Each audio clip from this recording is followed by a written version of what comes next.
How's it going, rednecks? I gotta admit, the temperature out is pretty nice, and as you can see, we got the blue Oldsmobile out. The yellow Oldsmobile is now in summer storage, as well as I took the winter tires off the Suburban, so that can only mean one thing. My favorite toy has to make its way here, and we gotta get to work on it. So what do you say we head over to my parents' house and go grab it?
Alright, with disaster transport in the garage, I kind of want to go over what I have done to this already since you've last seen it, and what I plan on doing to it. And right now it's pretty obvious. I've done an intake system right here that goes from the intake. So this is your throttle body, this is your mass airflow sensor, and then I got this intake tube all hard mounted right here to the engine, and then there's a flex mount right there, and it goes through to the firewall. And if you come inside the cab, that's right, it comes all the way inside the cab. Now when I was at my parents' house picking this thing up, I pulled the doors off of it. Me and my dad went for a few laps, and I'll show you what this thing, or I'll let you listen to what this thing sounds like, and it is pretty cool.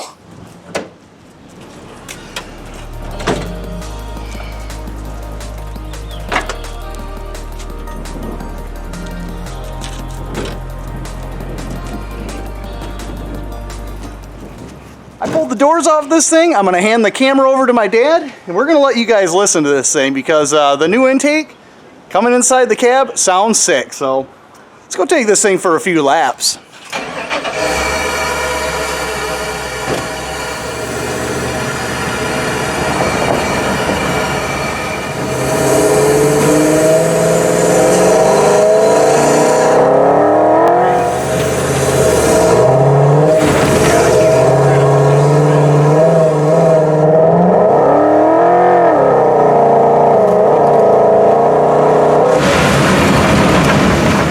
Sounds pretty cool, don't it? It sounds like a trophy truck, and it's really cool when you're in the dunes riding around. But while we got this door open, I will show you right here. This is the computer from the driver front corner over here, as well as this is the fuse and relay center from that front fender, as well as the battery. I relocated the battery to between the driver and passenger here with a manual shutoff switch. Now the reason for these two right here is because I don't run inner fenders on this thing, and I didn't like the fact that if I went through a water puddle, water would get thrown at them. As far as the battery goes, this is the dead center of the truck between the two wheels, so this is a good spot for something heavy like a battery that's easy to relocate. Now let's go under the hood again, and I'll show you what else we've done. If you haven't noticed, when I was showing you the intake, I also built a new shock hoop, and that is because my old one was breaking. And I'll show you right now. We have our limiting strap right here. I have a dual rough country shocks, and these are beefy guys, as well as the amount of steel that I did. This bracing right here goes all the way down to the fixed point right down there that bolts onto the frame. And this is my old one right here, so it shows you the difference that it is, and you can see this is all the patching I've been doing. It was breaking down here, it was breaking up here, so I had to patch both sides. So this one over here is a huge step up, as well as if you take a look at the shocks, these things are beefy compared to my old ones. These ones have had a rough life. I bought these for $15 a piece. That one's contacted a few things, and she looks pretty beat up. So that gives you an idea. That's $60 right there, so $15 a shock versus these guys right here, which are $40 a shock. Now all this was generally pretty cheap and pretty easy to install, minus the shocks being $40 a piece. Those got a little bit pricey. But here's the kicker. I had about $1,200 into this truck for the last 2 years. I'm about to double that. The shocks being part of that process, but if you take a look over here, I bought a transmission cooler that is a hefty unit. She is dual layered, and it's an off-road one, so she's pretty stout, with a built-in cooling fan. And all I did to plumb that in is I got rid of the old transmission cooler that used to be on the front of the truck. There used to be one right here, and I took them lines and I ran them over into this thing.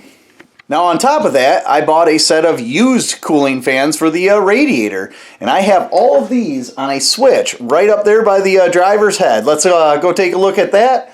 Fire these things up, let you hear them, and then we're going to move on to even more stuff that I'm adding onto this because, like I said, I plan on doubling the price of this thing.